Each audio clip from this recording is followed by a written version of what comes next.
She boarded the plane like millions of others. A business-class flight, a seat already reserved, a seemingly ordinary journey. But then, when she arrived, her seat was already taken. Not by mistake, but because someone believed she didn't belong there. She could speak up. She could also remain silent. She could give in to keep things peaceful, or she could stand still and accept the price of not backing down. If it were you, what would you choose? Would you defend your own fairness or the comfort of others? Have you ever asked yourself, am I overreacting just for daring to reclaim what rightfully belongs to you? This story isn't just about a seat on an airplane.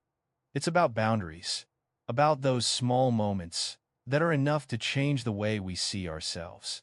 If you've ever remained silent to maintain peace, if you've ever withdrawn yourself to avoid causing trouble, then this story is for you. Like, share, and subscribe to the channel now, because shortly we're about to delve into a story that might make you reflect on yourself. Hartsfield-Jackson Airport always has a very unique rhythm in the evening. It wasn't as noisy and chaotic as during the day, but it wasn't completely quiet either. It was the steady, low sound of suitcase wheels rolling on the stone pavement, the intermittent announcements from the loudspeakers, and conversations interrupted by fatigue after a long day. Dr. Aaliyah Brooks sat quietly in the first-class waiting area right next to Gate 23B. In front of her was a cup of hot tea that had almost gone cold. She couldn't remember when she'd ordered it. Aaliyah had just finished a week that, if she recounted it, would make anyone shake their head. 4 cities in 5 days. 3 meetings lasting over 8 hours each. Dozens of decisions involving hundreds of millions of dollars. And the familiar scrutinizing stares she received every time she walked into a conference room as CEO. She had been used to that for a long time. Not everyone is used to the idea that a black woman with a low voice and simple attire holds the final say. Some learn to hide their surprise. Others don't bother to hide it. Aaliyah has learned one important lesson in her more than 15 years running Northstar Systems Group. True power doesn't need to speak. It just needs to be present. She bent down to double-check her ticket on her phone. A domestic flight from Atlanta to San Francisco. The estimated flight time was nearly 5 hours. Long enough for a dreamless sleep. She had chosen the late flight solely for that reason. Today, she didn't bring her laptop. She didn't open her email. She didn't take any more calls. She had promised herself that at least for the 5 hours in the air she would be a normal person. Not a CEO. Not an icon. Just a tired woman who needed peace and quiet. Aaliyah wore a light gray sweater, dark jeans, and the same soft leather shoes she'd worn on countless business trips. No jewelry. No logos. No indication that she ran a technology company providing logistics and security compliance software systems to major U.S. airlines. She likes it that way. She looked around the waiting area. An elderly couple was speaking softly. A middle-aged man was reading a printed newspaper, the real kind, not a screen. A younger woman was rocking her baby to sleep on her shoulder. These are very real moments. Very human. The loudspeaker blared. Boarding Group 1. Aaliyah stood up, picking up her canvas tote bag, its handle slightly worn. That bag had been with her since the early days of her career, when Northstar's office was just a small rented room with 2 employees and a very fragile dream. She handed her ticket to the ticket inspector. A polite smile. A familiar nod. She entered the airplane cabin. The air in first class always has a very distinctive smell. A mixture of leather seats, freshly brewed coffee, and expensive perfume that not everyone will like. Aaliyah walked slowly, as was her habit. No hurry. No rush. She counted the rows in her head, even though she knew the floor plan by heart. Row 2. Seat A. When she stopped, something was wrong. Someone is sitting there. A white woman in her late 50s, with neatly styled blonde hair, was leaning comfortably back in her chair. A large leather handbag occupied the seat beside her. On the small table in front of her sat a glass of red wine, nearly half empty. The woman did not lift her head. Aaliyah stood still for a second. Just a second, not out of confusion, but because she was all too familiar with this feeling.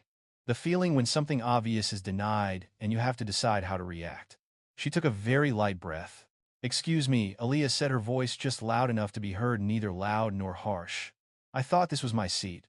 The woman frowned but still didn't look up. She took another sip of wine, as if the previous remark was just background noise. Aaliyah didn't repeat herself immediately. She waited. She always waited a little longer as a final courtesy to the person she was speaking to. Finally, the woman lifted her head. Her gaze swept over Aaliyah from head to toe, pausing briefly at her unbranded shoes, then returning to her initial look. Cold, concise, decisive. "You're mistaken," she said, her voice tinged with annoyance. "This seat is already taken." Aaliyah maintained her gaze. No argument, no overreaction.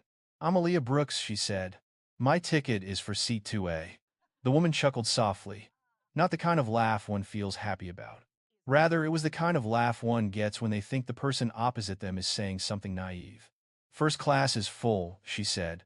"You must be in the wrong line." That statement taken in isolation is nothing special. But for Aaliyah, it carries a very familiar weight. The weight of years spent proving she wasn't in the wrong place in her own life. She looked down at the ticket one more time, not out of doubt, but because she knew she would need that certainty. "Seat 2A, that's correct. Perhaps we should ask the flight attendant to double-check," Aaliyah said, maintaining a calm tone. The woman sighed, setting her glass down more forcefully than necessary. "I fly this route every week," she said. "I know my seat." Aaliyah said nothing more. She stepped back half a pace, making way for the flight attendant approaching from behind. In that brief moment, she suddenly recognized a familiar feeling returning. Not fear, not anger, but a deeper weariness. Tired of having to explain my existence. Tired of things that don't need proving. But she remained standing there, back straight, eyes steady, because she knew that sometimes the biggest storm doesn't begin with thunder. It begins with a silence that lasts longer than usual. And Aaliyah Brooks learned to stand firm in that silence. Flight attendant Emily Carter stopped beside them with a professional smile honed through hundreds of awkward situations. "What's the matter?" she asked, her gaze shifting between Aaliyah Brooks and the woman seated in seat 2A. Margaret Whitmore didn't give Emily time to look. She spoke first quickly and decisively, as if she were accustomed to leading the conversation. "There's been a little misunderstanding," Margaret said. "She thinks this chair is hers." Aaliyah noticed the way she used the word she. No name, no specific subject, just a vague designation enough to push the other person out of the center of the conversation. Emily turned to Aaliyah, her voice still gentle. "Could you show me the ticket, please?" Aaliyah opened her phone and held the screen towards Emily. She said nothing more. She had learned that in moments like these, the fewer words the better. Emily looked at the screen, then bent down to the tablet in her hand.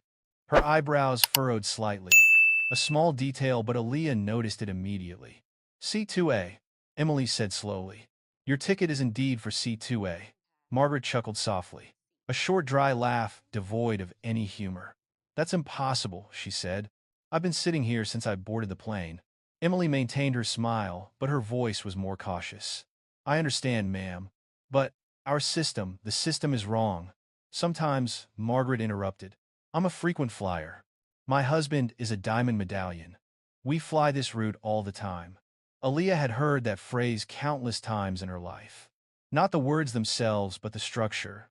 The title of another person was used as a shield, a familiar way of asserting one's position without proof.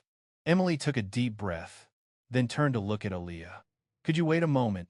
I'll double-check." Aaliyah nodded. She stepped aside, giving Emily space to work. But she didn't leave. She stood right there, her hand resting lightly on the strap of her bag, her posture straight but not tense. Margaret watched the scene with growing unease. "You know," she said, turning to Aaliyah, her voice low but audible. "First class isn't like the rest. There are certain standards." Aaliyah looked directly at her. Her gaze was not challenging, just a clear, alert stare. "What do you mean?" she asked. Margaret shrugged. "It's just. Sometimes people get confused. It happens all the time." Emily turned around looking more flustered than before. "Mrs. Whitmore," she said, "your ticket is for seat 2B. Margaret paused for a second. Just a very brief second, but it was enough for Aaliyah to notice the change. "No," Margaret said immediately. "That's impossible." Emily turned the tablet screen so Margaret could see clearly. "Here it is. Seat 2B. Margaret stared at the screen, then burst into even louder laughter. "That's ridiculous. I always sit in 2A. "There might be a slight change today," Emily said, still speaking softly. Margaret set her glass down and crossed her arms over her chest. I'm not moving. The atmosphere around them began to change. A few passengers in nearby seats looked up. No one said anything, but those glances were enough to create an invisible pressure. Aaliyah clearly sensed that shift. She also felt her heart rate slow down in a very familiar way. Whenever a situation became tense, her body always reacted this way. Calmer, more focused. Mrs. Whitmore, Emily said, her voice more serious. C2. Belongs to this passenger. Margaret turned to look at Aaliyah again. This time, her gaze wasn't fleeting. It lingered, analyzing, evaluating. Do you really think you're sitting here? Margaret asked. Aaliyah didn't shy away. I don't think so, she replied. I know. Margaret shook her head as if she had heard something unbelievable. You seem to be in the wrong place. The words fell between them soft but sharp. It wasn't a direct accusation, but it carried a long history of assumptions. Aaliyah felt an old memory resurface. The first day she walked into the boardroom as interim CEO, a man had asked her very sincerely, "Are you sure you're in the right room?" She laughed then. Not because she was happy, but because she was so used to it. Emily, Aaliyah said, her voice still even. I just want to sit in my seat. Emily nodded, clearly aware that the situation was beyond a simple misunderstanding. Yes, ma'am. I'll handle it. Margaret laughed again. Deal with what I'm sitting still. She's the one making a fuss. Aaliyah looked at Margaret, then at Emily. She sensed a clear choice before her. She could raise her voice. She could invoke her title. She could end this with just one sentence. But she didn't do that. She learned that in some situations, true power lies in allowing others to reveal their true nature. It's all right, Aaliyah said to Emily.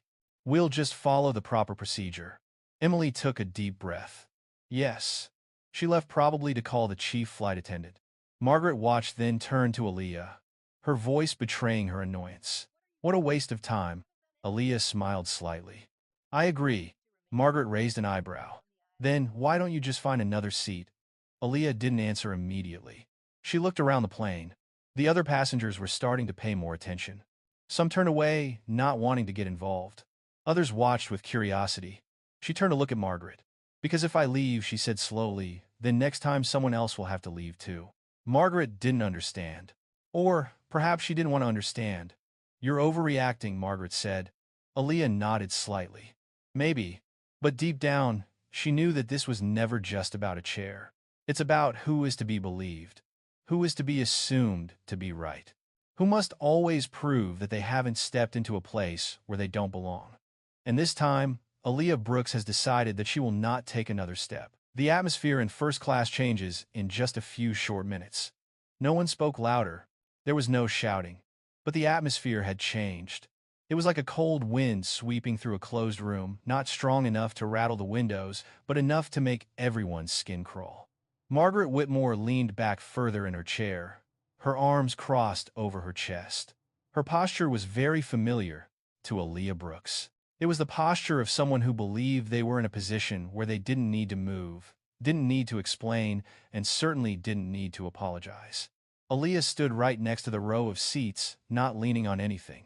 She realized one thing very clearly: if she sat down in another seat, even just to keep the peace, everything would end immediately. But it would end in a very familiar way, a way she had witnessed hundreds of times in her life. The way people who are wrong still leave feeling they are right. Margaret glanced at Aaliyah again. This time her gaze wasn't a fleeting, superficial glance. It lingered longer, as if she were trying to piece together the mismatched fragments in her mind. What do you do for a living? Margaret asked her, tone sounding like a casual conversation, but her eyes betrayed her true feelings. Aaliyah was slightly surprised by the question, not because it was unexpected, but because she had anticipated it. I work in the technology field, she replied. Margaret raised an eyebrow. Really? Aaliyah nodded.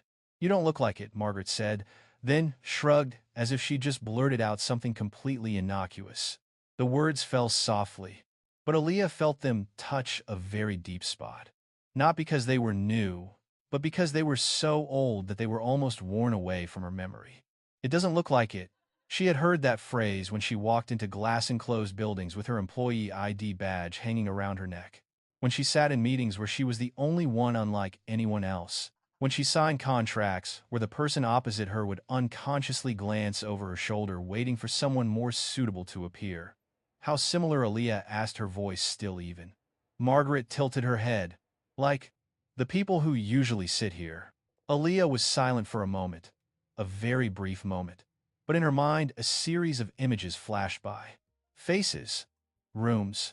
Moments when she had to wonder if she was imagining things differently. She looked at Margaret. Could you explain that more clearly? Margaret sighed, as if explaining the obvious to someone who didn't understand. I mean, first class is usually for people who have reached a certain level.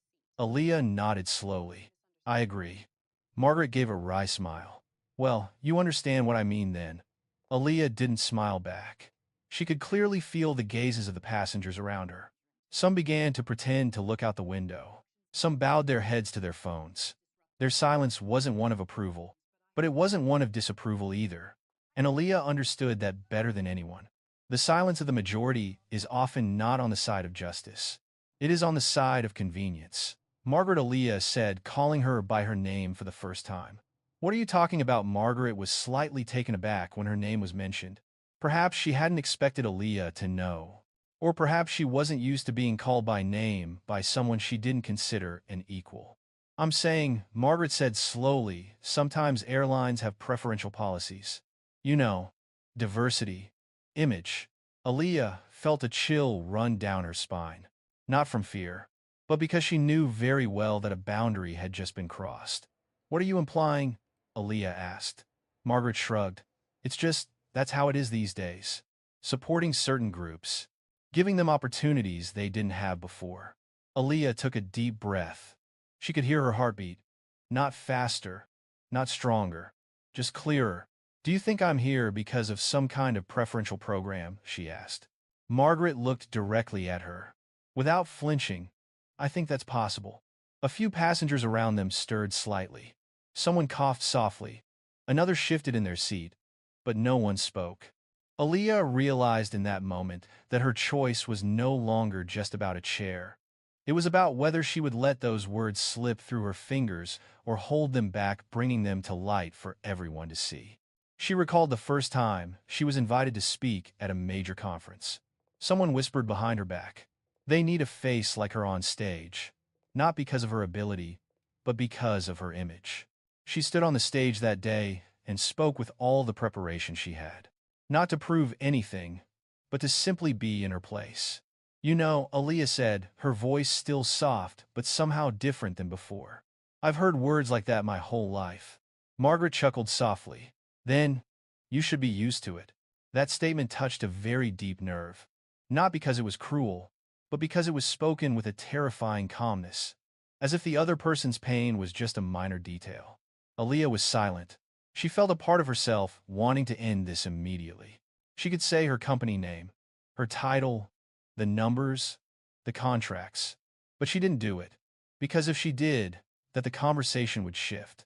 It would become a story about individual power rather than a story about behavior. And she didn't want Margaret to get away with what she had just said. Emily will be back, Aaliyah said. We'll sort out the seating. Margaret laughed. Oh, I'm not worried. I just find it funny. What's funny? Aaliyah asked. Margaret tilted her head. Do you really believe they'll let you sit here? Aaliyah looked directly at her. I believe in the truth. Margaret shook her head as if looking at someone too naive. The truth often depends on who is saying it. That statement floated in the air. It didn't need to be emphasized. It carried its own weight. Aaliyah felt a subtle sadness creeping in. Not sadness for herself, but sadness for a society where such words could still be uttered so naturally. From the far end of the cabin, Aaliyah saw Emily turning around along with another woman in a chief flight attendant's uniform. And she knew that the recent undercurrent was just the beginning. The words are small, but the edges are sharp, and each such word leaves a wound though not everyone can see it. As the chief flight attendant approached, Aaliyah Brooks took a small step back, just enough to make room, just enough not to leave her seat. The movement was almost unconscious. She had done it hundreds of times in her life in rooms where every eye was judging her by an unspoken standard. The chief flight attendant's name was Laura Simmons, a middle-aged woman with short brown hair and the calm gaze of someone who had spent many years working with all kinds of passengers. Laura quickly assessed the situation, then turned to Aaliyah. "Excuse me, ma'am, could I see your ticket one more time?" Laura asked. Aaliyah raised the phone. She said nothing more. She noticed her hand was very steady, not shaking, not tense. That surprised her slightly, but it wasn't unusual. Whenever she was put in a situation like this, her body always reacted with a strange composure. Laura checked the ticket, then nodded. "Thank you." Laura turned to Margaret Whitmore. "Ma'am, your ticket is for seat 2B. Margaret let out a long sigh, clearly displeased. "I told you so. I've been sitting here the whole time. I don't understand why we have to make such a big deal out of it." Laura kept her voice calm. "I understand the inconvenience, ma'am. But according to regulations, rules." Margaret repeated, her voice a slight snort. "Rules are made by people too." That statement caused Aaliyah to close her eyes for a very brief moment. No one noticed, but in her mind, a door to memories opened.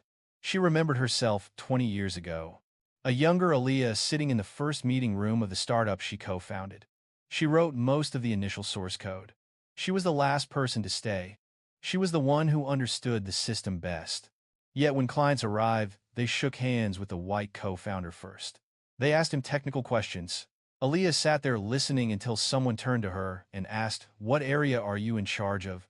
She smiled and replied, gently, without being defensive. She learned that if she reacted strongly every time she felt belittled, she would exhaust herself before even getting halfway there. Aaliyah opened her eyes. Laura and Margaret were still talking. The conversation wasn't heated, but the tension simmered like a rope stretched too far. "Mrs. Whitmore," Laura said, "I need you to move to seat 2B. Margaret looked at Laura, then at Aaliyah. Her eyes flickered, not with regret, but with discomfort at having to face a situation that hadn't gone her way. "I don't understand," Margaret said. "She doesn't seem—" Margaret paused mid-sentence. A brief silence ensued. Laura raised her eyebrows, waiting. Aaliyah looked directly at Margaret without flinching. Margaret bit her lip, unlike other first-class passengers. Laura tilted her head. "What do you mean, ma'am?" Margaret opened her mouth, then closed it again. Perhaps she realized that this time the words wouldn't flow as easily as before. Aaliyah felt her heart pounding more distinctly, not out of fear, but because she knew this moment was all too familiar. The moment when a person has to decide whether or not to say what they truly think. She remembered her mother, a nurse who had worked for over 30 years in a public hospital. Her mother used to say, "You have to work twice as hard to get half the recognition."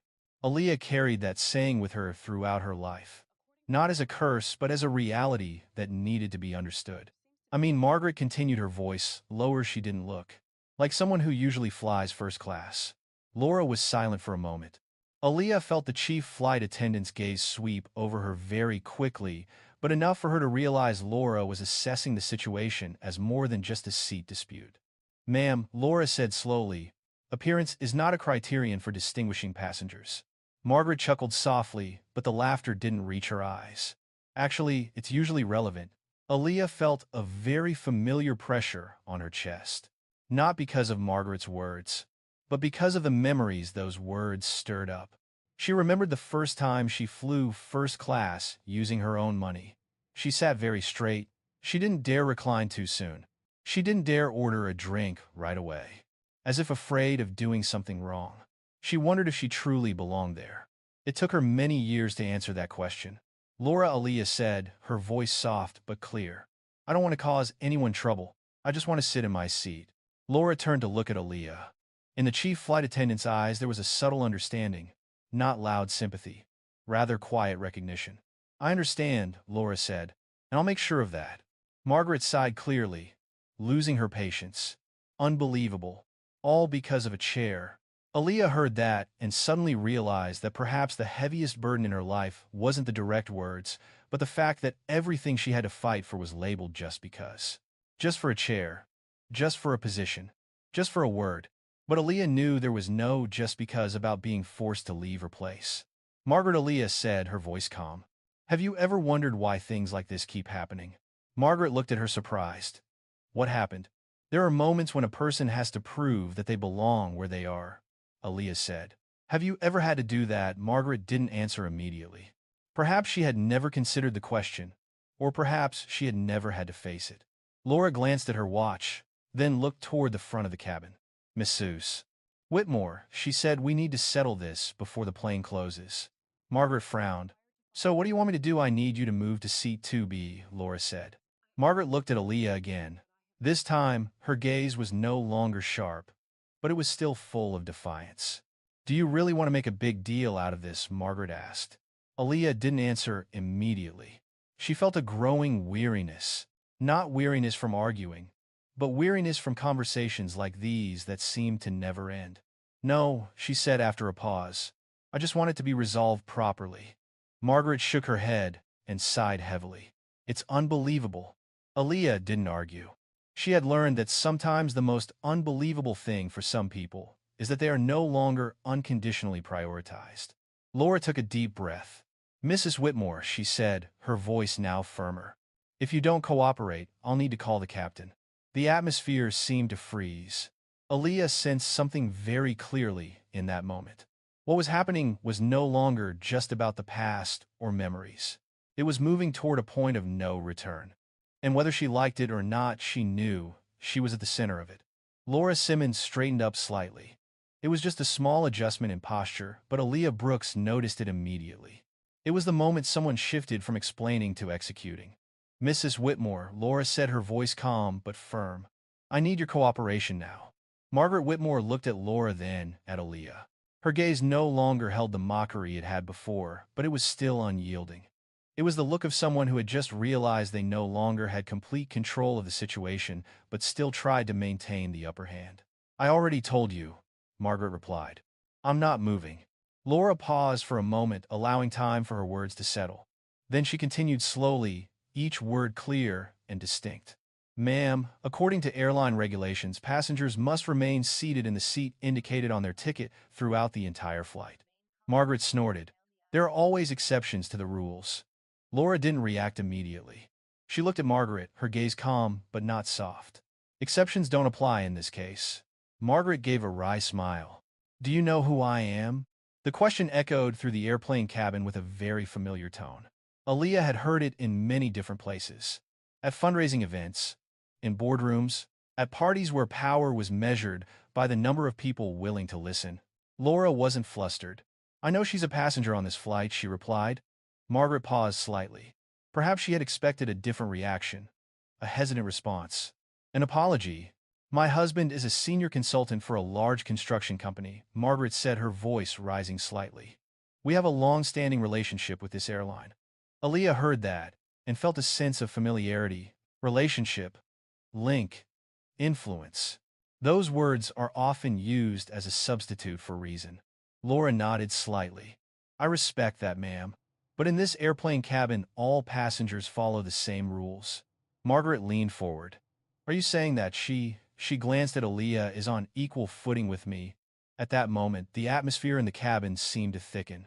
Several passengers around them stopped pretending not to notice.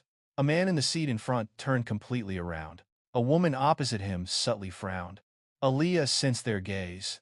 Not a look of pity, a look of anticipation. An anticipation to see where this would lead. Laura looked directly at Margaret. Yes, she said. As passengers, everyone is equal. Margaret laughed. The laughter was a little too loud, breaking the quiet of the first-class cabin. How naive. Aaliyah didn't react. She stood still, her hand still on the strap of her bag. But in her mind, a quiet stream of thoughts flowed. She recalled a meeting with a partner many years ago. When she presented a plan to expand the system, someone turned to a colleague and asked, should we let her continue? As if her time was a favor that needed to be granted. She didn't get angry then. She continued to speak, because she knew that sometimes the best way to deal with contempt is not to let it change the way you stand firm. Margaret, Aaliyah said, her voice no louder than before. I don't want to make a big deal out of this. Margaret turned to look at her. But you are doing just that. No, Aaliyah said. She is doing that. Margaret glared. You're standing there, refusing to compromise all for a chair. Aaliyah nodded slightly. Yes, that's so childish, Margaret said. Aaliyah smiled very slightly. I don't think asking for fair treatment is childish. Margaret was about to say something, but Laura raised her hand, a small gesture, but clear enough. Mrs. Whitmore, Laura said. This is the last time I will ask you to move to seat 2B. Margaret looked at Laura, then at Aaliyah. Her gaze lingered on Aaliyah longer, as if she were considering something. "And what if I don't move?" Margaret asked. Laura took a deep breath. "I'll need to report this situation to the captain." A heavy silence fell. The sound of the aircraft's auxiliary engines echoed steadily, like an unchanging background rhythm. Aaliyah felt a distinct change within herself. Not fear, not excitement, but a calm acceptance. She knew that from this moment on everything would no longer be a minor dispute. Margaret chuckled softly. "Do you dare?" Laura kept her gaze fixed. "Yes, ma'am." Margaret turned to Aaliyah. "Do you really want this to happen?" Aaliyah looked directly at her. "I want this to end properly." Margaret shook her head and sighed heavily. "You wouldn't understand. Things like this don't benefit anyone." Aaliyah thought for a moment. "Maybe. But it needs to happen." Margaret sat back, arms crossed, clearly determined not to move. "Then just call your captain." Laura nodded, saying nothing more. She turned and walked quickly toward the front of the compartment. Aaliyah stood there, feeling the gazes of those around her. Some looked at her with silent approval. Some looked at her with concern. Others simply with curiosity. She wondered if they understood that for her this wasn't a fight. It was a boundary. A boundary she had spent years building and defending. Margaret sat still, but her hand tightened slightly on the armrest of the chair. A small sign, but Aaliyah noticed it. Privilege, when challenged, often reveals itself through such subtle details. From the front of the cabin, Laura stopped in front of the cockpit door. She knocked softly, then stepped inside. The first-class cabin fell into another kind of silence. Not a polite silence, but a silence of anticipation. Aaliyah took a slow breath. She thought of a question she had asked herself many times in her life. Was she making things more difficult than they actually were? She used to blame herself for not being more lenient, for not taking a step back and letting things go. But then, each time she would remember the younger women who looked at her with hopeful eyes. If she steps back, they will have to step back with her. Margaret broke the silence. "You know," she said, her voice lower, "you could have avoided this." Aaliyah turned around. "You too?" Margaret looked at her, a flash of anger in her eyes. "Do you think you're doing something noble?" Aaliyah thought for a moment. "No," she said. "I'm just standing in the right place." From the front, Laura stepped out with a man in a captain's uniform. He was tall, with salt and pepper hair and a serious expression. Captain Daniel Reynolds. And the moment Aaliyah saw him, she knew that from that moment on the flight would never be the same again. Captain Daniel Reynolds stepped out of the cockpit with the composure of someone accustomed to pressure. He paused in the aisle between the first-class cabins, his eyes scanning the surroundings. In just a second, he grasped the situation. Laura Simmons approached him and whispered a few words. Daniel nodded, showing no emotion. Then, he turned to Margaret Whitmore. "Madam," he said, his voice low and clear, "I've been told you're not in the right seat." Margaret lifted her head, her expression changing rapidly. The way she spoke to the flight attendant was completely different from the way she spoke to the captain. Softer, more intimate, as if she had found a natural ally. "Captain," Margaret said, her voice almost childish. "Finally, someone in authority is here. I was just trying to sit still." She glanced at Aaliyah. "Has made things complicated." Daniel glanced at Aaliyah. His gaze lingered on her for a moment longer. Not in a scrutinizing way, rather in an observant way. "Excuse me, ma'am," he asked, "your ticket is for seat 2A. Right?" "Yes," Aaliyah replied. Daniel nodded. "Then, this chair is yours." Margaret forced a smile. "Captain, you know, it's just a chair. She can sit somewhere else." Daniel didn't laugh along. "No, ma'am, that's not it." Margaret frowned. "Are you saying I have to get up?" Daniel kept his voice even. "I'm asking you to sit in the seat indicated on your ticket." Margaret breathed heavily, clearly, losing her patience. "Do you know who I am?" Daniel didn't answer the question. "I know you're a passenger on this flight," he said. "And I have a responsibility to ensure all passengers comply with safety regulations." Margaret turned to Aaliyah, her eyes now betraying her anger. "See," she said, "you're wasting everyone's time." Aaliyah didn't answer. She looked straight at Daniel. "Captain," she said, "I just want to sit in my seat. Nothing more." Daniel nodded. "I understand." Margaret chuckled softly, but this time the laughter was sharper. "You speak as if this were an obvious right."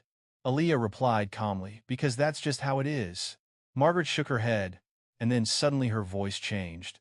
No longer sarcastic. No longer feigned politeness. but something much more blunt. Actually, Margaret said, I think everyone can see it. They're trying to appear tolerant. The atmosphere seemed to freeze. Daniel frowned. Mrs. Whitmore, what are you talking about? Margaret folded her arms and looked around the cabin. I'm saying that these days people like to show off their progress. Put the right people in the right places just to look good. Aaliyah felt a chill run down her spine. Not from surprise, but from the painful familiarity of those words. Are you implying that I'm here for any reason other than my ticket? Aaliyah asked. Margaret looked directly at her. This time, without flinching. I think you understand what I mean. A few passengers around them murmured softly. A young woman in the back seat frowned. An older man shook his head slightly. Daniel straightened up. Mrs. Whitmore, he said, his voice serious. I require you to keep your word. Margaret waved her hand. I'm just telling the truth. Aaliyah inhaled slowly. She could feel her heart beating distinctly in her chest. Not fast, not erratic, but heavy. She remembered the first time she was called a diversity hire in a closed-door meeting. The person who said it thought she hadn't heard, but she had heard, and she carried that feeling with her for a long time. Margaret, Aaliyah said, her voice still soft, but with a different force beneath. You know nothing about me. Margaret scoffed. I know enough. No, Aaliyah replied. She only knows what she wants to believe. Daniel raised his hand. That's enough. He turned to Margaret. Madam, this is the last time I will ask you to move to seat 2B. Margaret looked at him, then at Aaliyah. A flash of anger flickered in her eyes. And what if I don't? Daniel didn't hesitate. I'll have to postpone the flight. A low murmur spread through the compartment. Several people looked up, clearly displeased with the sight. Margaret laughed even louder. You're going to delay the entire flight just because of her? Daniel kept his gaze fixed. No, ma'am. Because of your behavior. Margaret turned to Aaliyah, her voice low but venomous. See, you're making everyone pay the price.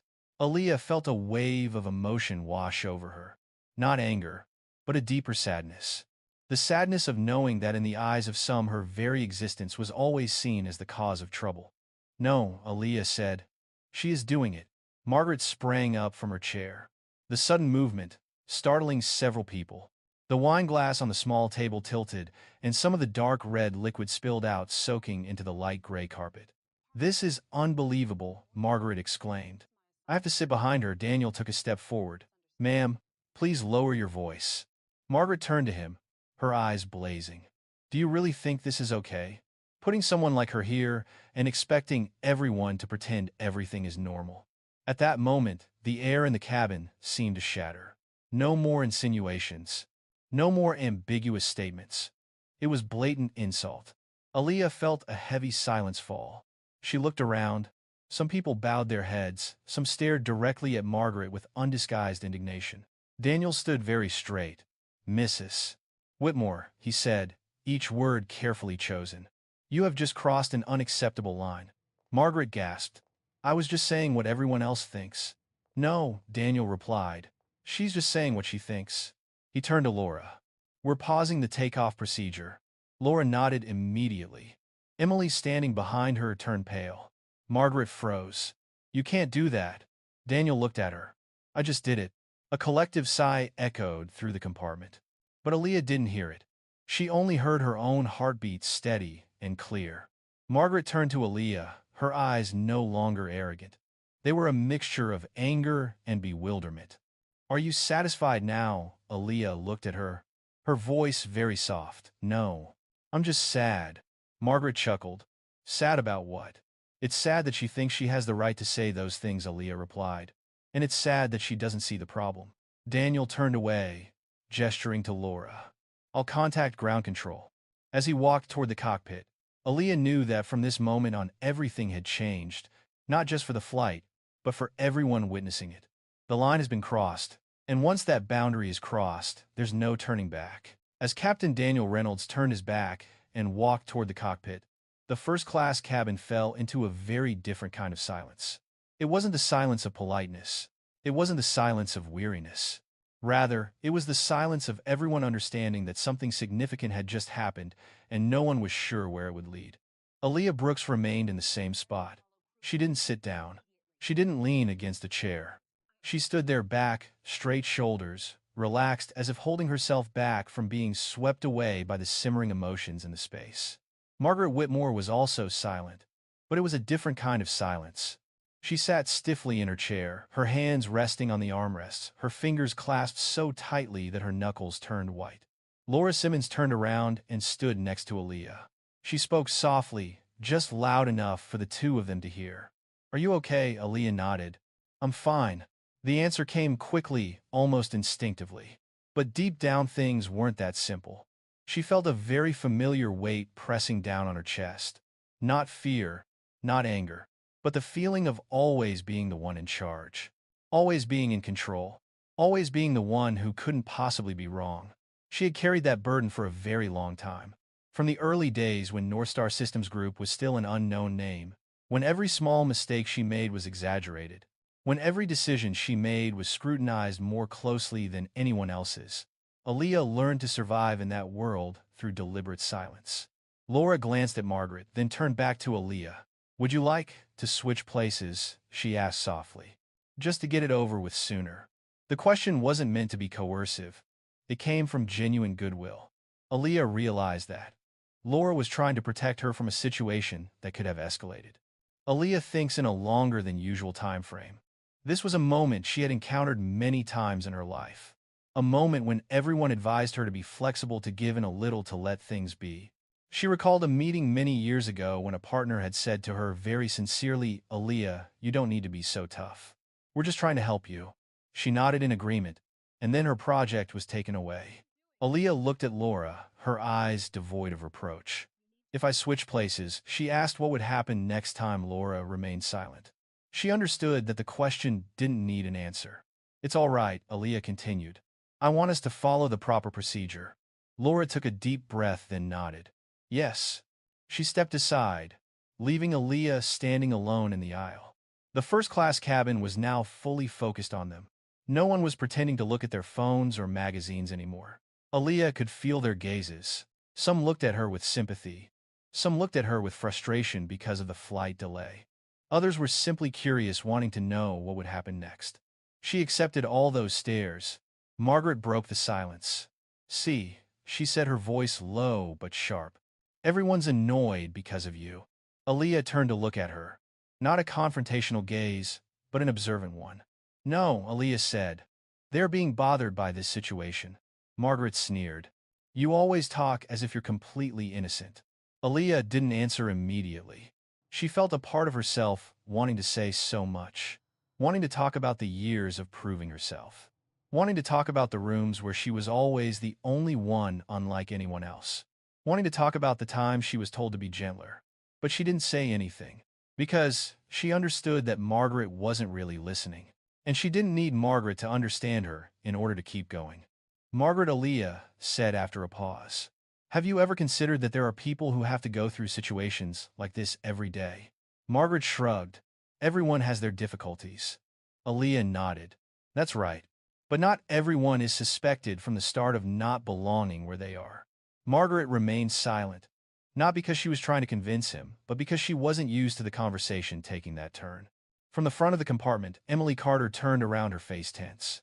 "Captain is contacting ground control," she whispered to Laura. Laura nodded. Aaliyah heard that and felt a slight pang in her stomach. Not anxiety.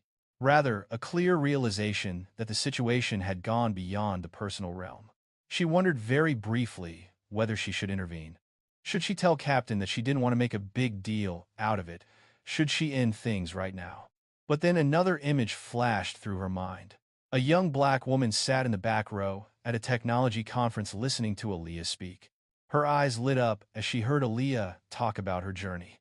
After the talk, she approached Aaliyah and said, "You made me believe that I could stand there too." Aaliyah knew that moments like these didn't come from avoidance. Margaret leaned back in her chair, breathing heavily. "You know," she said, her voice lower than before, "you're making things harder for yourself." Aaliyah smiled faintly. "I'm used to it." Margaret looked at her, a hint of bewilderment in her eyes. "Then, why do you still do it?" Aaliyah thought for a moment. "Because if I don't do it," she said, "then the person after me will have to do it instead." Margaret shook her head, as if disbelieving. "Do you think you're changing anything?" Aaliyah didn't answer immediately. She looked around the airplane cabin. The people were very different. Their lives were very different.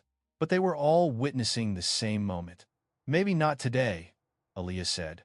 But someone is watching. Margaret was silent. This time there was no sneer. No sarcasm. Just the heavy silence of someone unaccustomed to being put in a position where they had to think. From the front, Laura turned around, her voice clearer. Captain will be out in a moment. Aaliyah nodded. She felt the weariness spreading through her body.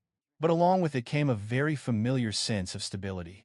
She didn't know how this would end, but she knew she had made a choice. A choice made in silence, and sometimes it is precisely these kinds of choices that carry the most lasting weight. The sounds inside the plane changed even before Captain Daniel Reynolds stepped out again. It wasn't a loud noise. No sirens or sudden announcements. Just a very subtle difference in the familiar background rhythm. The auxiliary engine noise no longer increased gradually as usual. Instead, it remained steady, even like a suppressed breath. Aaliyah Brooks realized that immediately. She had flown enough to know that this moment was unusual. Laura Simmons stood near the aisle, her arms clasped in front of her. Emily Carter stood behind her, her face showing clear signs of tension. Both were waiting. Then, Captain Daniel Reynolds appeared. This time, he didn't walk quickly. He walked slowly, very slowly, as if each step carried a carefully considered decision. When he stopped in the middle of the first-class compartment, all eyes turned towards him. "Ladies and gentlemen," he said without raising his voice, "please give me your attention." Silence spread quickly. The low murmurs immediately ceased. Some adjusted their posture. Others held their breath.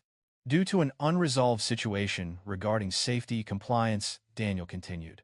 "We will be temporarily holding the aircraft at the gate." A collective sigh echoed, not loud but clear enough. Aaliyah felt it like a wave sweeping through the cabin. Margaret Whitmore chuckled softly. "Are you kidding?" Daniel turned to her. "No, ma'am." Margaret's eyes widened. "You can't do that. You can't stop an entire flight just because of something as small as this." Daniel kept his gaze fixed. "This is no small matter." Margaret jumped to her feet, the movement so forceful that the seat behind her shook slightly. "This is unbelievable," she said louder. "I have an important meeting in San Francisco. And this flight too. You're wasting everyone's time."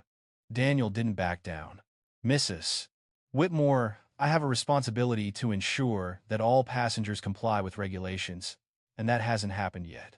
Margaret turned to Aaliyah, her voice now completely devoid of composure. "Are you satisfied?" she snarled. "You've gotten what you wanted."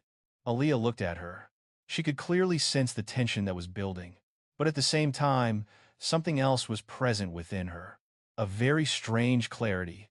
"I didn't want this to happen," Aaliyah said, her voice low. "I want it to be resolved properly." Margaret burst into loud, harsh laughter that echoed through the space designed for quiet. "The right way. The right way, according to your standards." Daniel raised his hand, interrupting. "Madam, please sit down." Margaret turned to him. "Are you siding with her?" Daniel answered immediately, without hesitation. "I stand on the side of regulations and safety." A few passengers in other rows began to speak, albeit quietly. Some shook their heads in annoyance. Others whispered to the person next to them. Aaliyah heard it all, and she felt a very real pressure.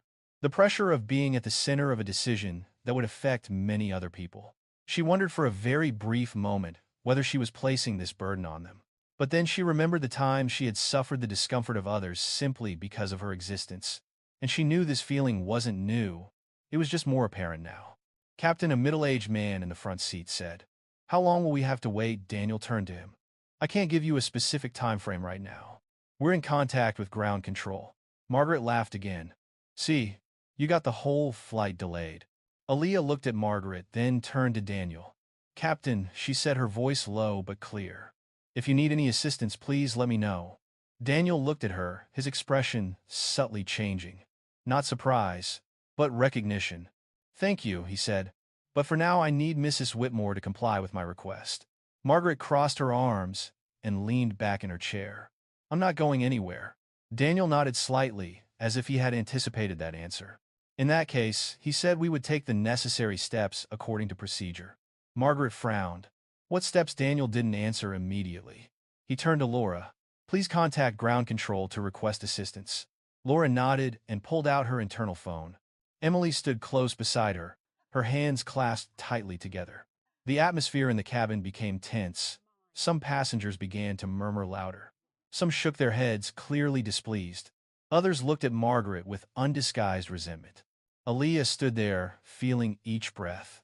She felt a heavy weight in her heart, not because she feared the consequences, but because she understood that in the eyes of many she would always be the reason things became complicated.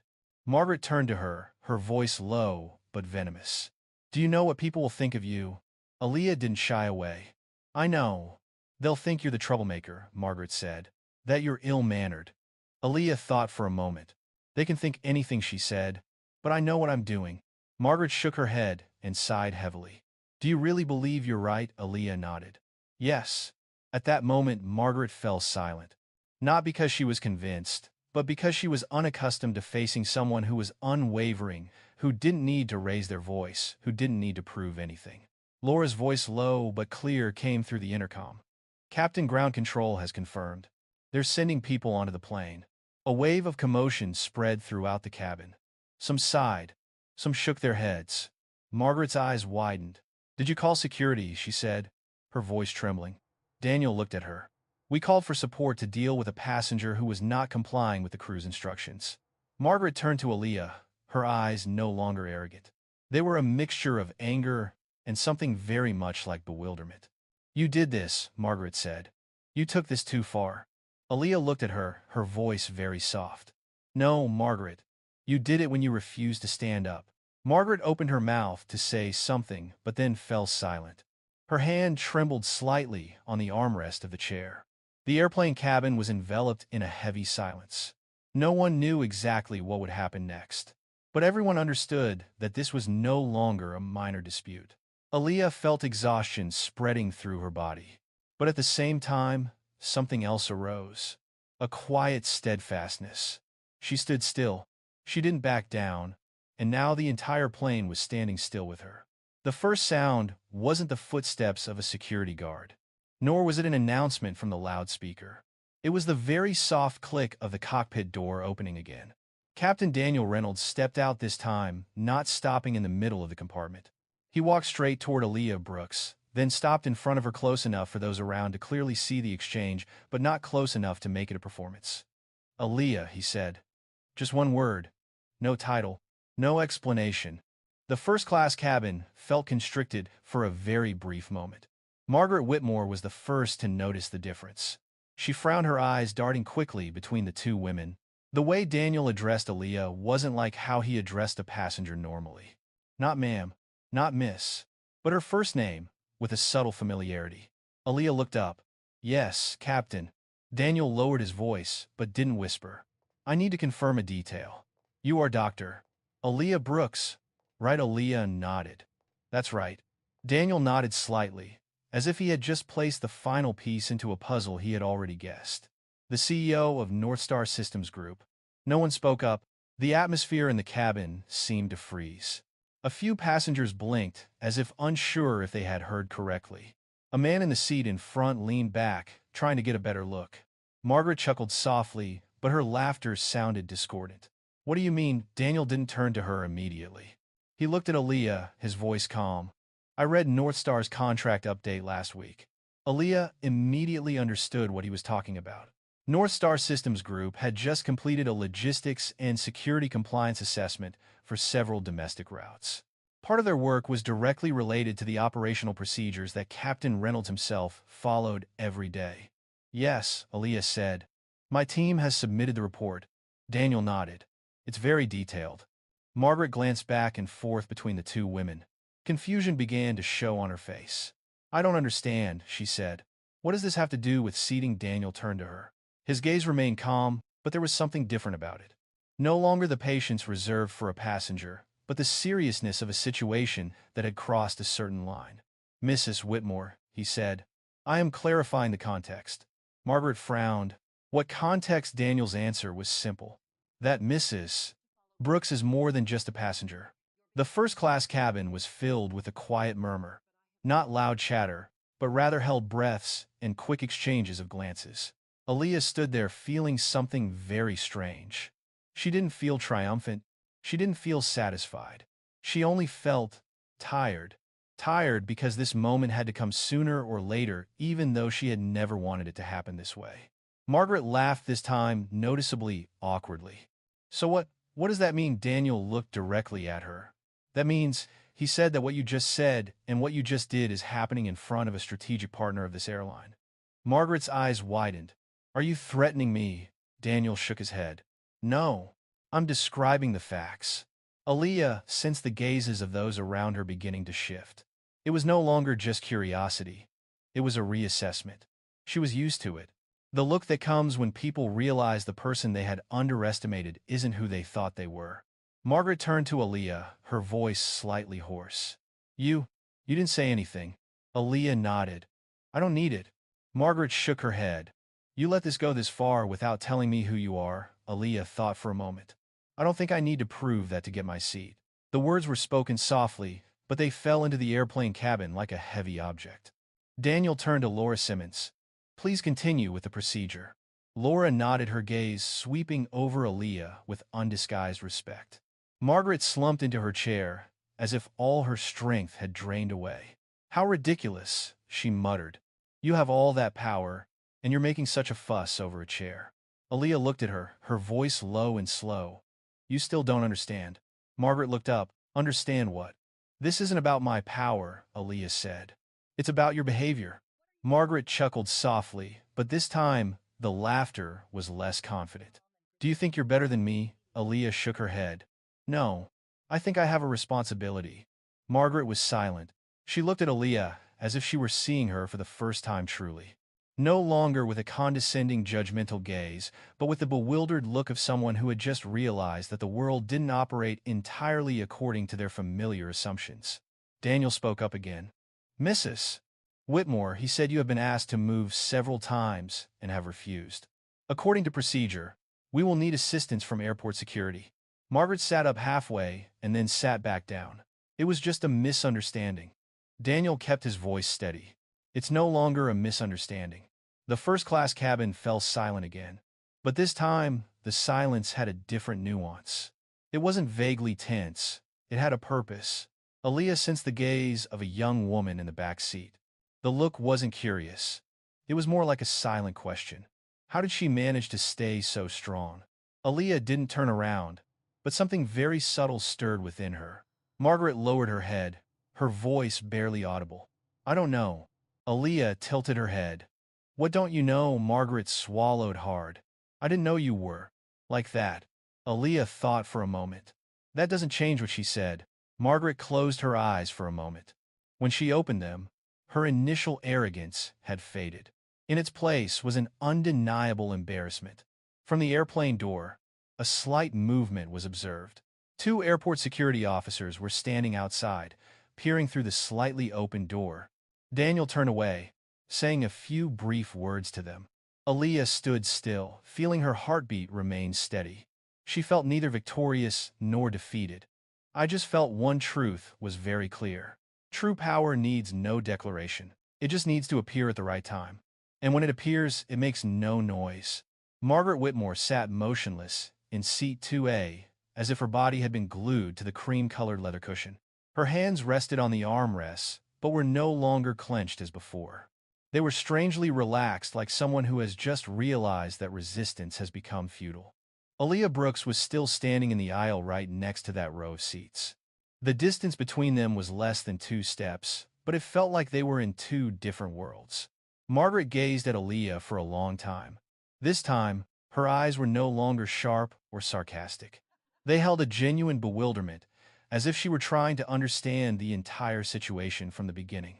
Are you, really, the CEO? Margaret asked, her voice lower and hoarser than before. Aaliyah didn't answer immediately. She looked at Margaret, then down at the carpet where the wine stain had seeped in, creating an unmistakable dark mark. Yes, she said after a pause. But that has nothing to do with which seat I sit in. Margaret swallowed hard. I don't know, she repeated, as if that statement could change anything. If I knew, if she knew. Aaliyah gently interrupted, would things be different? Margaret opened her mouth and then closed it again. The answer didn't come, or perhaps she wasn't ready to say it. Daniel Reynolds stood a few steps away, exchanging a brief word with 2 airport security officers. They nodded, waiting at the gate unhurried and without pressure. Their presence was enough to remind everyone that everything was proceeding according to a very specific plan. Margaret glanced toward the door, then turned back to Aaliyah. "You don't have to do this," she said, lowering her voice. "We can sort this out privately." Aaliyah tilted her head. "How should we settle this privately?" Margaret glanced around, lowering her voice even further. "I'll apologize. We're done. I'll move seats." Aaliyah observed her in silence, not to prolong the moment but to understand her better. "Margaret," she said slowly, "what are you apologizing for?" Margaret frowned.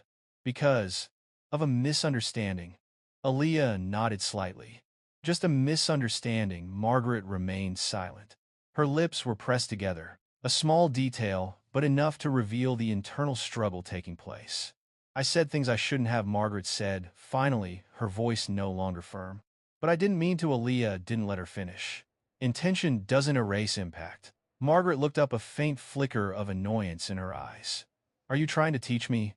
Aaliyah shook her head. "No, I'm just telling the truth." Margaret exhaled sharply. "Do you know how many years it took me to get to where I am?" Aaliyah looked at her.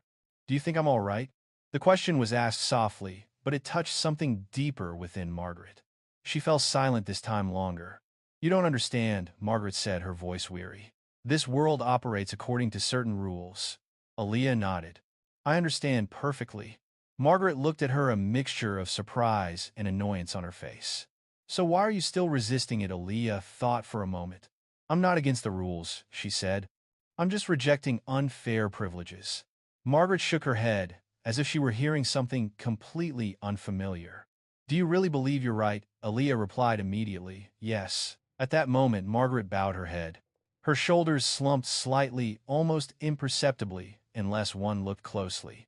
Her familiar confidence had vanished, leaving an unnameable void. Daniel stepped closer. "Mrs. Whitmore," he said, his voice maintaining a professional composure. "Airport security will assist you in disembarking the aircraft to resolve the issue." Margaret looked up, her eyes wide. "Leave the plane?" Daniel nodded. "Yes." "Just because I said a few words?" Margaret asked, her voice trembling slightly. Daniel didn't shy away. "Because she refused to comply with the crew's requests and behaved inappropriately." Margaret turned to Aaliyah, almost pleading. "Can you tell him to stop? Can you put an end to this?" Aaliyah looked at her. There was no anger in her eyes, only a very slight sadness. "I have no authority to stop this process," Aaliyah said. "And I shouldn't either." Margaret shook her head. "You're embarrassing me." Aaliyah took a slow breath. "You brought this upon yourself when you said those words." Margaret closed her eyes for a moment. When she opened them, no tears fell, but her gaze had changed. It was no longer defiant. It carried a belated realization. "I didn't think things would go this far," she said. Aaliyah nodded. "Many people feel the same way." Daniel gestured for the security guards to step forward. No one touched Margaret. They just stood there waiting. Margaret looked around the first-class cabin.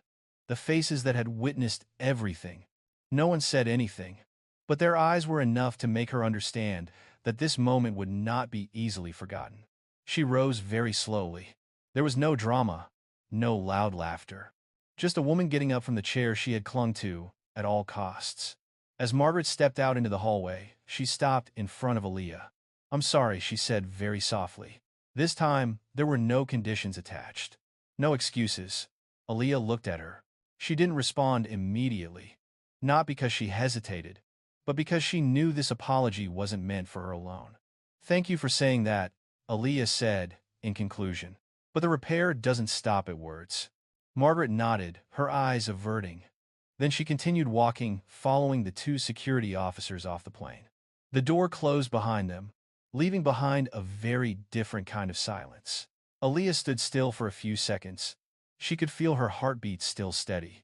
No triumph, no complete relief, just a very real feeling of emptiness like after a storm. Daniel turned to her. "Would you like to sit down?" Aaliyah nodded. "Yes." She walked to seat 2A. This time, no one stopped her. No one suspected anything. No one asked any questions. As she sat down, the soft chair embraced her body in a familiar way. But this time, the feeling was completely different. It wasn't because she won. It was because a truth was put in its proper place. And though it wasn't over yet, Aaliyah knew that the moment Margaret realized she was wrong would resonate for a long time, not just within this airplane cabin. The airplane door closed behind Margaret Whitmore with a very soft thump. The sound wasn't loud, but it was enough to mark a boundary. Inside, the compartment's silence prevailed. Outside, a chain of consequences began to unfold slowly but irreversibly. Captain Daniel Reynolds turned to face the front of the cabin. "Thank you for your patience," he said, his voice returning to its familiar professional tone. "We will update you on the takeoff time shortly." Some passengers nodded, some sighed, but no one said anything more. It was as if everyone understood that they had just witnessed something bigger than a delayed flight. Aaliyah Brooks sat in seat 2A, leaning back slightly, her hands resting on her lap. She wasn't looking at the door. She gazed straight ahead, where the soft light of the first-class cabin reflected off the clean, familiar surfaces. She felt a slow weariness spreading through her body. Not weariness from stress, but weariness from the burden of having to stand firm in front of so many eyes. Laura Simmons approached, speaking very softly. "Do you need any water?" Aaliyah shook her head. "Thank you. I'm fine." Emily Carter stood on the other side of the aisle, her gaze still intense. She looked at Aaliyah with a mixture of admiration and apprehension. I'm sorry about this," Emily said. Aaliyah turned to her. "You don't need to apologize." Emily took a deep breath. "I've never seen anything like this before." Aaliyah smiled faintly. "I've seen it." Emily was surprised. "Really?" Aaliyah nodded. "It's not always public, but the feeling is the same." Emily was silent. She nodded, as if she had just understood something completely new. In the back seat, a middle-aged man leaned toward Aaliyah. "Excuse me," he said, his voice low but sincere. "I just wanted to say, I think you handled it very well." Aaliyah looked at him and nodded. "Thank you." No more words were spoken. But sometimes, such short statements are enough. The internal loudspeaker blared.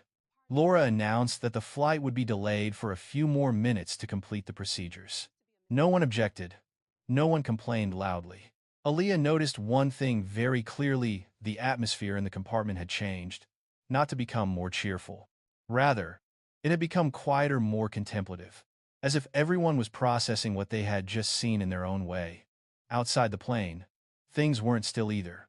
A passenger in the back row filmed the moment Margaret was asked to leave.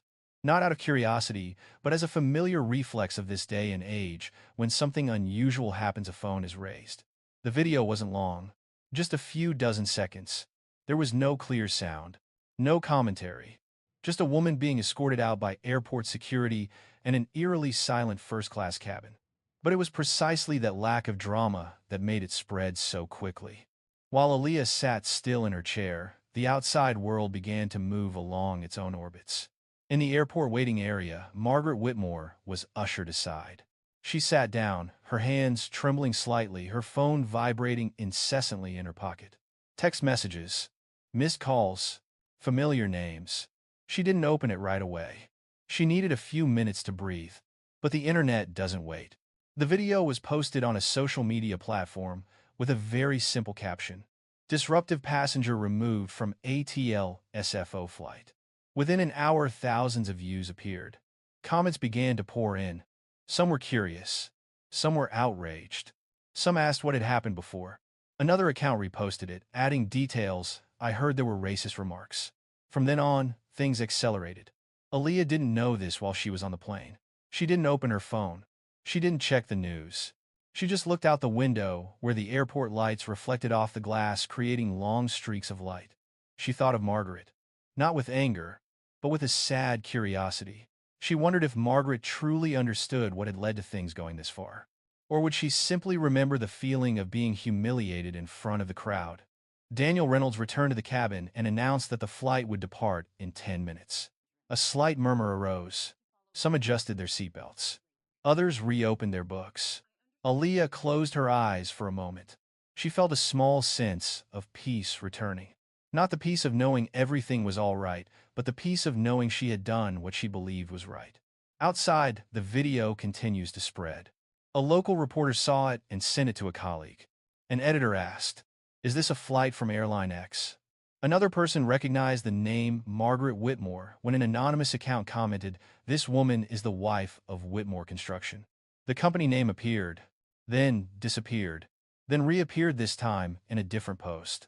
The consequences didn't come like a lightning strike. They came like a torrent, slow, steady, inevitable. On the plane, Aaliyah opened her eyes.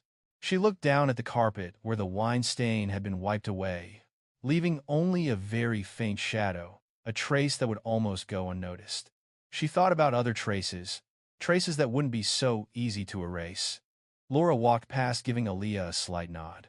She said nothing, but in her eyes there was a quiet respect. Emily stood behind them, whispering to a colleague. She glanced at Aaliyah, then quickly turned away, as if not wanting to disturb her. Aaliyah leaned her head back in her chair, closing her eyes. She didn't know that at this moment her name had begun to appear in other conversations, in other meeting rooms, in settings she had never set foot in. But she knew one thing. Once consequences begin to unfold, no one can completely control their trajectory. The only thing a person can control is how they stand firm when it happens. And Aaliyah Brooks stood firm. The internet doesn't need the whole story to start judging. It just needs a moment to spark curiosity. The video of Margaret Whitmore being escorted off the plane by airport security spread faster than anyone predicted. Within hours, it appeared on dozens of different platforms, edited, spliced, and reposted with increasingly bold captions. First-class passengers removed from the plane. Racism on flight, ATL-SFO. A white woman caused a disturbance, the flight was delayed. Each title has its own unique tone. Each version attracts a different group of viewers. No one is waiting for the full context. On the plane, Aaliyah Brooks was completely unaware of this. She sat quietly in seat 2. A seatbelt fastened, the takeoff lights illuminated. The plane began to taxi slowly out of the gate. The moment the wheels left the ground, Aaliyah closed her eyes. Part of her wanted to sleep, another part couldn't.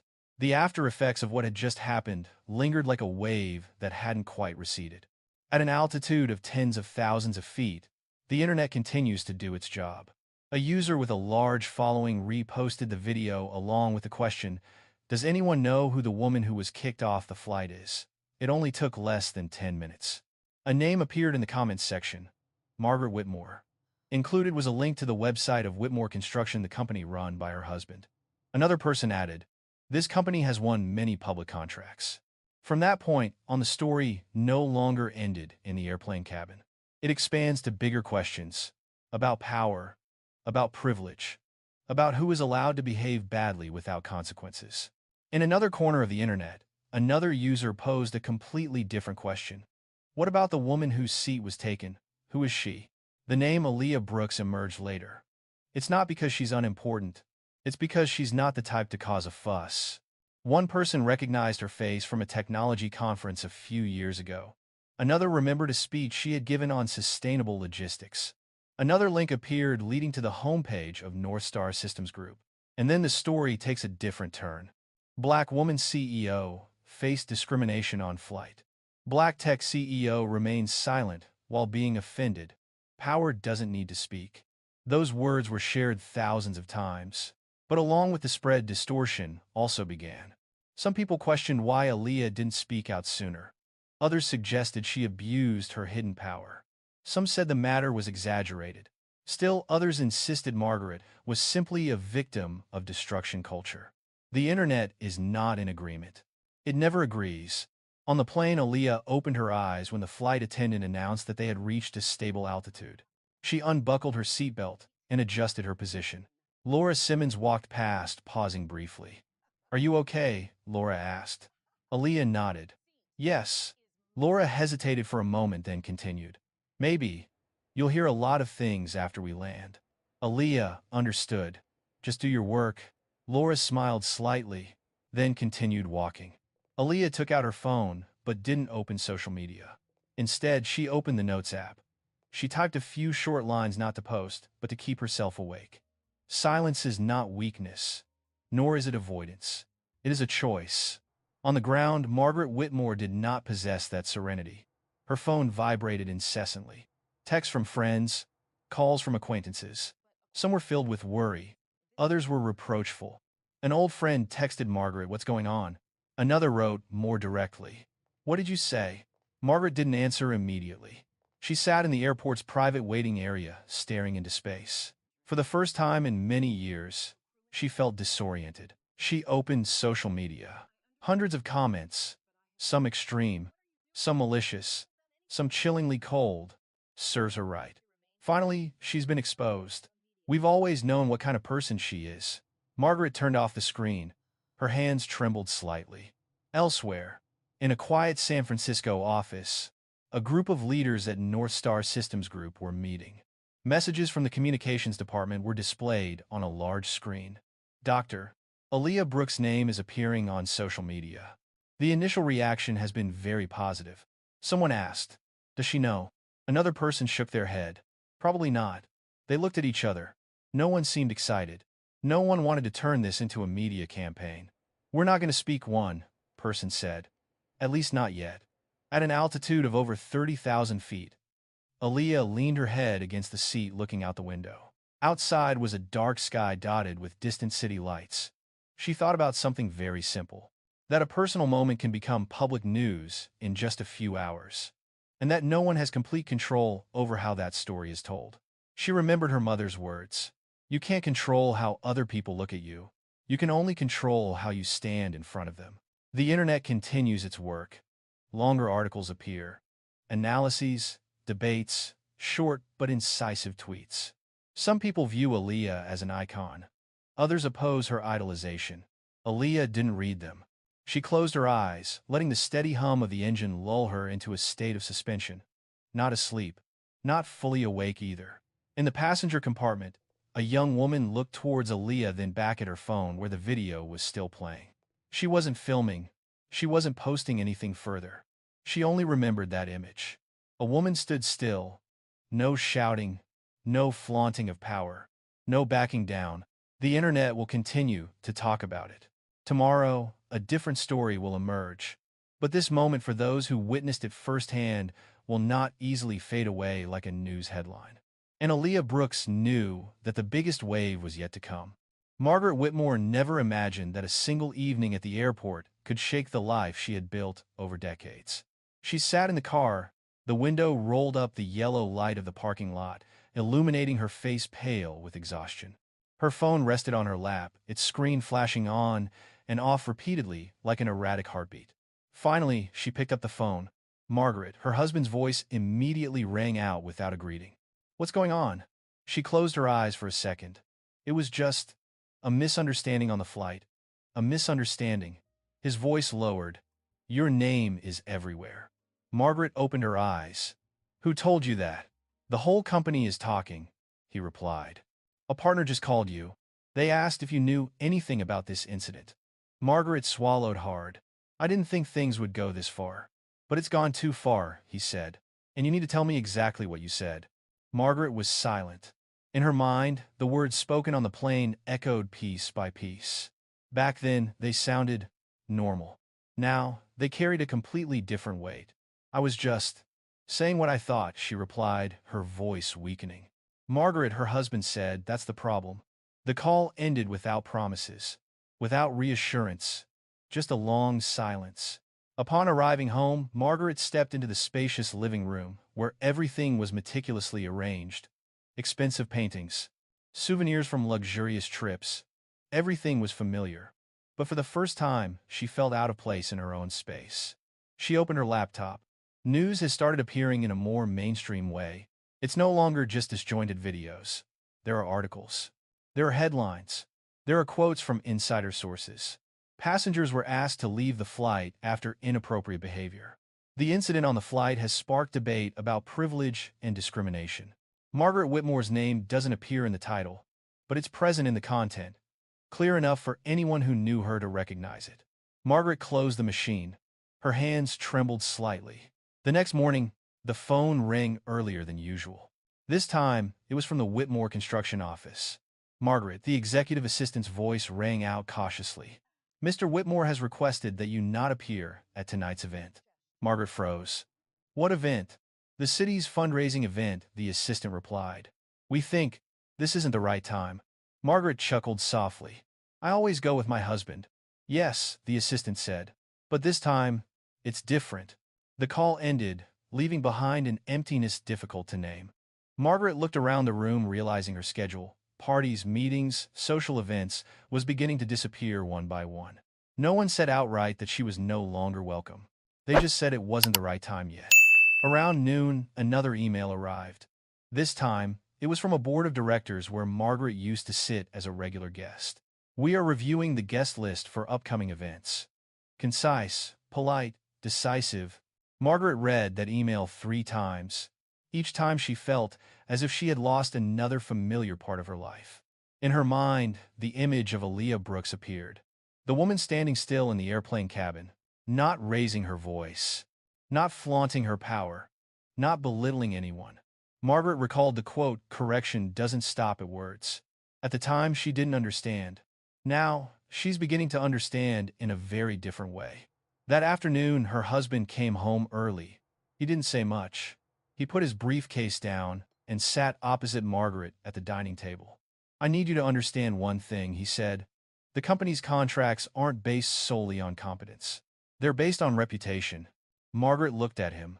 "Are you blaming me?" he sighed. "You're talking about consequences." Margaret lowered her head. "I don't think—" "I know," he interrupted. "But this world doesn't operate based on what you think. It operates based on what you do." Margaret sat silently. For the first time in years, she offered no counterargument. The following day, a longer article appeared. It didn't mention names directly, but it was detailed enough to be undeniable. It spoke of a prime example of unchecked privilege. Margaret read each line. A feeling of shame crept in, not loudly but persistently. She began to realize that this downfall didn't come from social media. It came from the fact that the people around her started looking at her differently. In another corner of the country, Aaliyah Brooks was walking out of San Francisco airport. There were no crowds waiting, no cameras, just her suitcase rolling gently on the stone pavement. Little did she know that at the same time, Margaret was gradually losing things she had once taken for granted. And the remarkable thing is Aaliyah didn't need to do anything more. The consequences are unfolding on their own. Margaret sat alone in the dimly lit living room, the lights only half on. She reopened an old video on her phone. This time, she wasn't watching to refute it. She was watching to understand. She heard her own voice again. She saw her own eyes again. And for the first time, she didn't recognize who the woman was. A strange feeling crept in. Not anger, but regret. Not because of a loss of status, but because of the realization that I had lived too long in a world that was never challenged. Margaret put the phone down. Her world didn't collapse in a single day. It collapsed layer by layer, gently, ruthlessly, and no one else is responsible but herself. San Francisco greeted Aaliyah Brooks with a cool evening. A breeze from the bay swept through the sloping streets, carrying a faint, salty scent of the sea. She pulled up her collar and stepped out of the car in front of her familiar apartment where she had lived long enough to no longer call it new home, but had never truly called it home either. The door closed behind her, the sound of the lock clicking softly but clearly. Aaliyah set down her bag, took off her shoes, and stood still in the middle of the living room for a few seconds. The silence here is quite different from the silence on the airplane. No gaze, no expectations. No one needed her to be strong. She went into the kitchen, poured herself a glass of water, but forgot to drink it. The glass sat on the table, its surface rippling slightly as she rested her hand on it. A small detail, but enough for her to realize how exhausted she was. Aaliyah sat down on the sofa, leaning back. The warm yellow light cast a soft glow on the ceiling. She closed her eyes. At this moment, Margaret Whitmore was gone. No cameras, no internet. Only she remained, and the questions began to surface, not loudly but persistently. Is it worth it? That question wasn't new. It had been with her for years. Every time she chose not to back down. Every time she chose to say no when everyone expected her to say yes. She opened her eyes and looked up at the ceiling. A tiny crack ran along one corner. Something she had seen hundreds of times, but had never paid close attention to. She thought about that moment on the plane, when everyone looked at her expectantly. When the whole cabin seemed to hold its breath, as if her decision would define something bigger than herself. She stood firm. But what was the price of standing firm? Aaliyah recalled the first time she was appointed CEO. One of the board members pulled her aside after a meeting and said in a very sincere tone, You'll have to be better than everyone else. It's not fair, but it's true. At that point, she nodded. She accepted it as an inevitable condition. Now, she wonders if that acceptance is taking more from her than she ever realized. The phone vibrated. Aaliyah glanced at it. A message from her mother. Have you arrived home yet? Aaliyah typed back, Okay, Mom, I'm fine. She put the phone down, but picked it up again a few seconds later. She typed another line, then deleted it, typed it again, then deleted it again. Finally, she just left the screen black. She didn't want to explain. She didn't want to recount the story. She didn't want to become the story within her own family, at least not tonight. Aaliyah stood up and walked towards the large window overlooking the city. The lights stretched out, each light representing a life unfolding in parallel. She wondered how many of them carried an unseen weariness within them. She pressed her forehead against the cool sunglasses. Her breath left a faint, fleeting trace that quickly dissipated. Is it worth it? The question comes back to me. She thought of the young woman in the airplane cabin. Those eyes. No words, but she remembered. She thought of Emily Carter, the flight attendant who had apologized to her for something that wasn't her fault. She thought of Laura Simmons, who hadn't sought the easiest path but had chosen the proper route. And she thought of herself of years past, when she still doubted whether she truly belonged in those spaces. Aaliyah exhaled very slowly. Perhaps the price of standing firm isn't always victory. Sometimes it's simply accepting the weariness without bitterness. She returned to the sofa, sat down, and opened her laptop. Not to read the news, not to check social media. She opened an old document, a speech she had written but never used. Its title is simple, Quiet Leadership. She reread each line. The words were written on another night, just as tiring as this one, when she wondered if leadership necessarily had to be loud, if power had to be proven by oppressing others. She paused at a certain point. There are days when the bravest thing to do isn't to speak out, but to prevent your silence from being misinterpreted. Aaliyah closed her laptop. She didn't know what tomorrow would bring. There might be interview invitations. There might be requests to speak. There might be both criticism and praise. She knew she would have to face all of that, with the same familiar demand: be a symbol, be a representative, be a voice. But tonight, she allowed herself not to do that. She brewed a cup of hot tea and sat down at the small table by the window. Steam rose, carrying a gentle aroma. A small ritual, but enough to bring her back to the present. Aaliyah took a sip of tea, feeling the warmth spread down her throat. She closed her eyes this time, not to avoid the question, but to listen. The doubts are still there, but they no longer occupy all the space. She understood that standing strong didn't mean never getting tired. It simply meant that even when tired, she chose not to turn her back on herself. Outside, the city is still brightly lit. The world is still talking. The story is still being told in many different ways. But in this room, Aaliyah Brooks allows herself to be simply a woman who has just gone through a long day, learning to breathe more slowly. And in that silence, she began to find something else. It's not about certainty. It's about continuity. The morning in San Francisco arrived later than Aaliyah Brooks had expected. The sunlight filtering through the curtains wasn't harsh, just enough to draw a thin line of light on the wooden floor. Aaliyah woke up from a light sleep, but enough to ease the stiffness in her body. She lay still for a few minutes, listening to the sounds of the city beginning to move outside. The phone vibrated gently on the bedside table. A short message.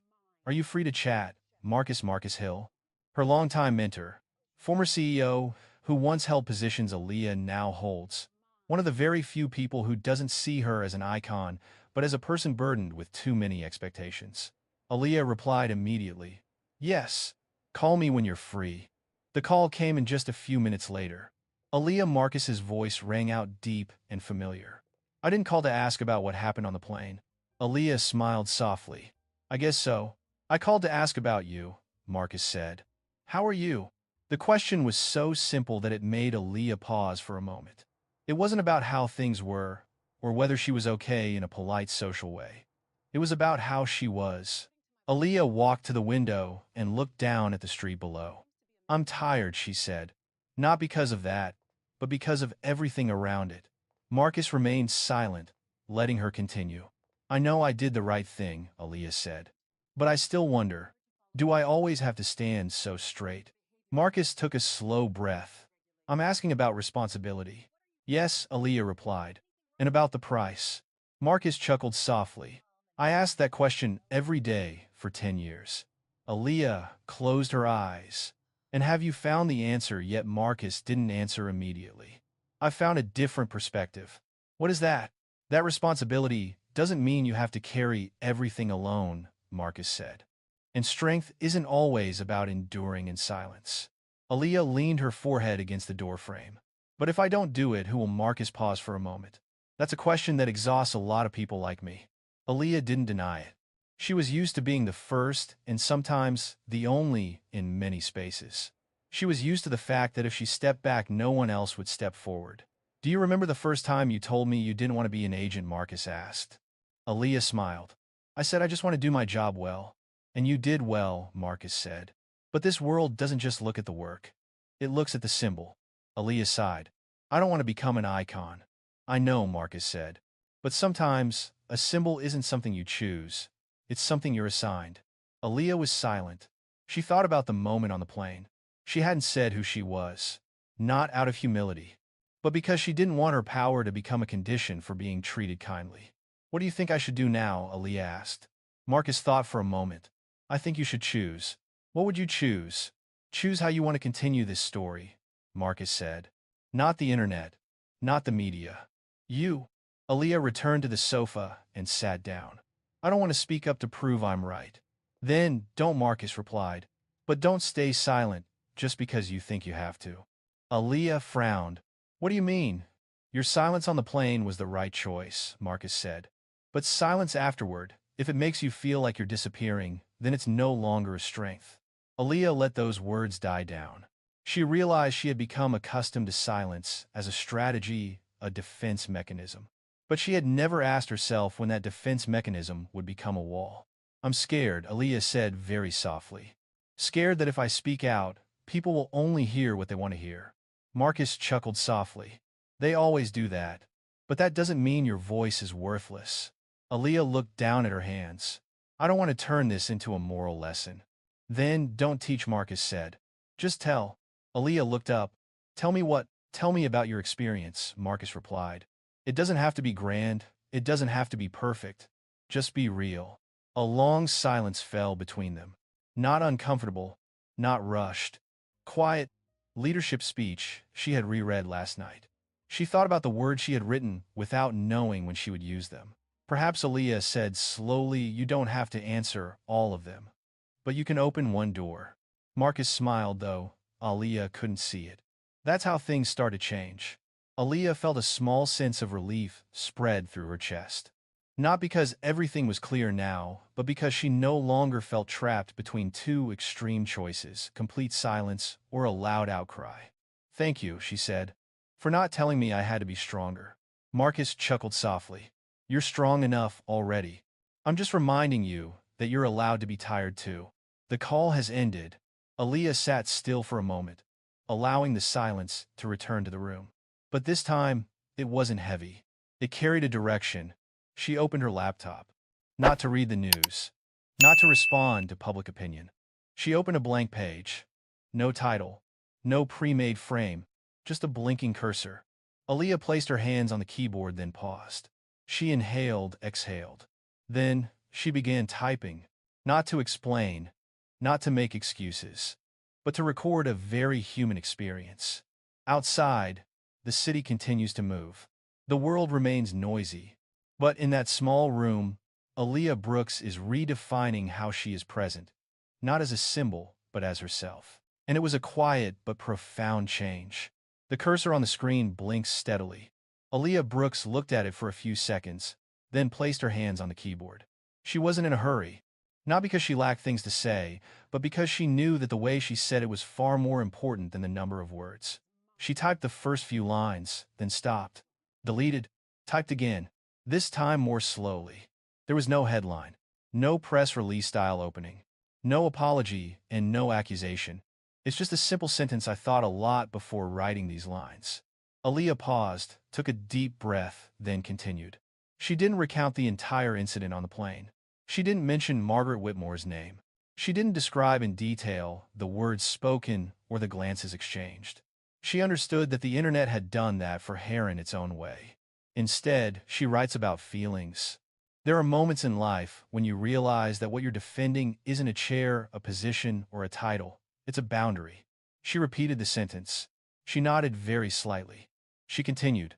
Aaliyah writes about learning to stand still when being stared at, about keeping a steady voice when facing skepticism, about weighing every reaction not out of fear, but because she knows any reaction will be interpreted in more way than necessary. I used to believe that silence was the safest way to move on, she typed. But silence is only valuable when it comes from a choice, not from pressure to be comfortable. Aaliyah paused. She closed her eyes for a second. She recalled the moment Laura Simmons asked if she wanted to switch seats. She remembered the feeling of having to choose between making everyone else comfortable and not betraying herself. She continued writing. I'm not sharing this to be an example. I'm sharing it because I know there are many people who have been in spaces where they've been asked directly or indirect whether they truly belong there. She didn't use the word racist, not because she was avoiding it, but because she knew that those who needed to hear it would understand. She writes about responsibility, not the responsibility of representing an entire community, but responsibility to oneself. No one owes anyone silence to maintain peace, she wrote, and no one should have to prove their worth just to be treated fairly. Aaliyah paused. She reread the entire passage from beginning to end. She didn't make too many edits. She didn't try to sharpen it. She left it to retain its necessary simplicity. She looked at her watch. It was just past 9 in the morning. She opened the social media app that North Star's communications team had advised her to limit her personal use of. But this time, she didn't post a CEO. No logo. No campaign hashtag. It's just her name, Aaliyah Brooks. She pasted the text into the post box. Her finger hovered over the post button for a long moment. Then she pressed it. There was no special announcement. Nothing changed immediately. The post appeared on her personal page as quietly as she wrote it. Aaliyah put down her phone, stood up, and went into the kitchen to make coffee. She didn't sit and look at the screen. She didn't count likes. She didn't wait for a response. She knew that once she shared it, the story would no longer be entirely hers alone. 10 minutes later, the phone rang. A message from Marcus Hill. I just read it. You said it the right way. Aaliyah smiled. 20 minutes later, Laura Simmons texted from an unknown number. I don't know if you remember me. I just wanted to say thank you. Aaliyah read the message twice. She replied briefly. I remember. And thank you too. An hour later, the article began to spread. It wasn't explosive. It wasn't sensational. But it was shared with captions that were very different from previous videos. Read this. Not noisy but very powerful. This is a way of speaking I've never seen before. Some people disagree. They say she's not straightforward enough. Others say she's too soft. The internet is still the internet, but something else is happening simultaneously. Private messages started arriving.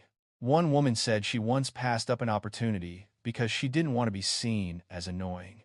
A man said he stood by and watched his colleague being treated unfairly and did nothing. A student wrote that she printed out Aaliyah's article and pasted it on her desk. Aaliyah read each message, not to reply to them all, but to understand that what she wrote had reached the right person. Elsewhere, Margaret Whitmore also read that article. She didn't read it on Aaliyah's website. She reread it via a link sent in a private group. No comments, just the link. Margaret read slowly. She didn't miss a single sentence. Her name wasn't mentioned. There were no condemnations. But each line was like placing a very clear mirror before her. Boundaries, choices, silence due to pressure. Margaret closed the phone. This time, she wasn't angry. Nor was she defensive. Just a very real feeling of emptiness. In the afternoon, Aaliyah left her apartment to go to the office. No reporters were waiting. No cameras, just another workday. But in the elevator, a young employee looked at her and said, very softly, I've read your article. Aaliyah nodded. Thank you. I think the person said this is the first time I've seen someone who doesn't need to shout to be heard. Aaliyah smiled. The elevator doors opened. Her message won't change the world in a day. It won't erase injustice. It won't fix everything that has happened. But it did something else. It allows more people to exhale. And sometimes, that's the most necessary starting point. There is no single moment that clearly marks the end of everything. There is no day when the internet collectively shifts to a different story and leaves complete silence behind. There is no final headline declaring who is right and who is wrong. Change when it actually happens is often not so noisy. A week after her flight, Aaliyah Brooks sat in a small conference room on the 16th floor of North Star Systems Group. The room wasn't large, just enough for 6 people. Morning light streamed through the glass, creating square patches of light on the table. Today's meeting had nothing to do with the incident on the plane. There was no mention of it on the agenda. But Aaliyah noticed the atmosphere had changed. A young manager presented a report, his voice slightly shaky, but he wasn't interrupted. Another person listened attentively before offering a counterargument. The details were small, but Aaliyah was used to noticing those subtle changes. When the meeting ended, Marcus Hill, who was participating as an advisor, stayed with her. "Do you see it?" he asked. Aaliyah nodded. "Yes." Marcus smiled. "That's what real change looks like." Aaliyah leaned back in her chair. "Slowly, but durable," Marcus replied. Elsewhere, Laura Simmons walked into her shift briefing. No one mentioned the incident. But when the team leader spoke about the procedure for handling uncooperative passengers, his voice became firmer and more decisive. "We protect the passengers," he said, "and we protect each other." Laura looked down at the small notebook in her hand. She wrote down that sentence. Emily Carter stood beside him, and for the first time she didn't feel that the statement was just a slogan. In another corner of the city, a young woman sat in a university library, rereading Aaliyah Brooks' article. She didn't share it. She didn't comment. But when it came to her group presentation, she didn't withdraw when her opinion was ignored. She repeated it, slowly, clearly, without apologizing. At her home, Margaret Whitmore sat alone in the dining room. The familiar long table now had only one seat occupied. She no longer appeared at social events. No one said outright that she had been excluded, but the invitations had stopped coming. Margaret opened her laptop and looked at the unsent email. A draft apology, not for the public but for a local community organization she used to sponsor. She reread it, deleted a few justifying sentences, rewrote it, shorter, less defensive. Margaret wasn't sure if that would atone for her actions. But for the first time, she wasn't writing to defend her image. She was writing to acknowledge it, and that's a change that nobody on the internet sees. One late afternoon, Aaliyah left the office and stepped out onto her familiar street. The San Francisco sky was cloudy, the light soft and diffused. She stopped in front of the small cafe on the corner, a place she often visited but rarely had time to sit down. She ordered a cup of black coffee and sat by the window. No laptop, no phone. A middle-aged woman approached the counter, turned to look at Aaliyah. She hesitated for a moment, then smiled. "I read your article," she said. "Thank you." Aaliyah nodded. "Thank you for telling me." There was no long story, no explanation. The woman turned away, taking her coffee with her. Aaliyah watched, then turned back to her coffee. She thought about everything that had happened in the past few days. Nothing truly ends. Margaret didn't disappear. The internet didn't become kinder. Prejudices didn't vanish on their own. Tomorrow or next week, there will be another story with another person in a different setting. But one thing has changed. Aaliyah no longer feels the need to strain herself to represent something bigger than herself. She did what needed to be done at the right moment in her own way. She recalled the moment on the plane when the entire cabin fell silent in anticipation. As she stood there unsure of where this would lead. At the time, she thought she was only protecting a very small boundary. Now, she understands that those small boundaries, when maintained long enough repeatedly, create a new space for those who come after. It's not because they're favored. It's because they no longer have to ask permission to exist. Aaliyah took one last sip of coffee, stood up, and left the cafe. On her way home, she passed a window that reflected her own image. She paused for a very brief second, not to examine appearances, but to note something very simple. She is still herself, not celebrated as a hero, not cast in a villainous role. Just a woman who chose not to back down when pushed beyond the boundaries of equality. And that's what really changed. It wasn't a flight that was delayed. It wasn't someone who was removed from a plane. It wasn't a viral post. But it's those small, very human moments when someone realizes, I don't need to shrink to make the world comfortable. The story doesn't end here. It continues in silent choices, in boundaries that are held firm, in people who learn to stand still without disappearing. And if there's one thing that resonates after all this, it's this: true change doesn't come from taking someone else's place. It comes from not allowing anyone to take your place. This story doesn't teach us how to win an argument. It teaches us how to stand firm without losing ourselves. In life, especially as we go through many years, we often learn to compromise. We compromise to maintain harmony. We compromise to let things pass. We compromise because we think, oh, well, it's not worth it. But sometimes that compromise makes us wonder, what about me? The biggest lesson from this story is fairness is not a privilege. It is a fundamental right, and no one should have to explain themselves excessively just to be treated kindly. The protagonist doesn't yell. She doesn't flaunt her power. She doesn't humiliate others to prove herself right. She simply maintains a boundary through calmness, self-respect, and unwavering determination. And that's something many of us need to remember, especially after experiencing so much trauma. You don't need to be loud to be valuable. You don't need to be pleasant to be deserving. And you don't need to shrink to make this world comfortable. Sometimes change doesn't start with big things. It starts with one time you don't back down when you know you're in the right place. Thank you for taking the time to listen and share this story. If the story made you think, touched your memories, or made you reflect on yourself, please like, share, and subscribe to the channel to continue exploring profound, relatable, and human stories with us. Your support is the greatest motivation for stories like this to continue being told. Thank you, and see you in the next story.